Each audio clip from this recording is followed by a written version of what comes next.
Pemirsa, dukungan kepada warga Palestina terus muncul di sejumlah daerah, salah satunya di kota Lubuk Linggau. Terlihat banner serta bendera putih Tauhid yang terbentang sebagai bentuk dukungan solidaritas untuk warga Muslim Palestina. Aksi solidaritas untuk rakyat Palestina berlangsung di sejumlah daerah, salah satunya di kota Lubuk Linggau.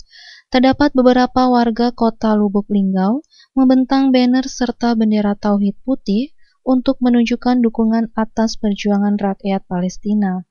Tak hanya itu, sebagian dari mereka juga antusias membagikan lembaran buletin yang berisi pandangan Islam terhadap Palestina kepada para pengendara sekitar kota Lubuk Linggau. Aksi solidaritas ini berlangsung di persimpangan lampu merah Jalan Yos Sudarso, Kecamatan Lubuk Linggau Timur 1, Kota Lubuk Linggau.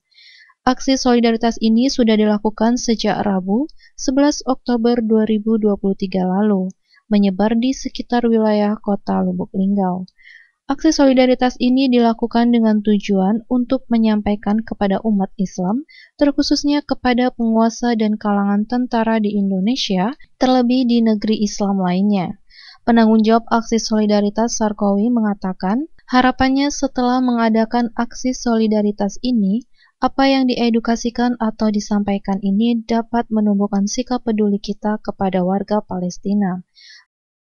Dengan adanya ini, pertama itu kita menyampaikan, mengedukasikan kepada masyarakat bahwa kita itu harus punya sikap dengan itu terhadap saudara kita yang ini harus peduli. Kemudian yang kedua menyampaikan kepada pemerintah khususnya agar pemerintah juga punya wewenang dalam hal ini memberikan setidaknya sikap terhadap dunia bahwa apa yang terjadi di Palestina itu tidak sesuai dengan tujuan negara kita itu untuk bebas dari segala bentuk penjajahan.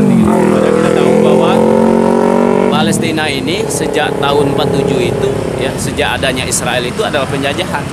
Bukan masalah adanya serangan dari Hamas ke Israel, tapi apa yang terjadi di Palestina itu adalah sebenarnya penjara terbesar di dunia. Mereka sekeliling ditembok oleh Israel dan mereka akses listrik, air, makanan itu sangat sulit di sana. Bahkan sekarang itu nggak bisa didapatkan. Nah ini kan suatu membutuhkan sebenarnya uluran tangan kita semua, kepedulian kita terhadap apa yang terjadi di sana. Ayu Fitriani, Silampari TV, melaporkan.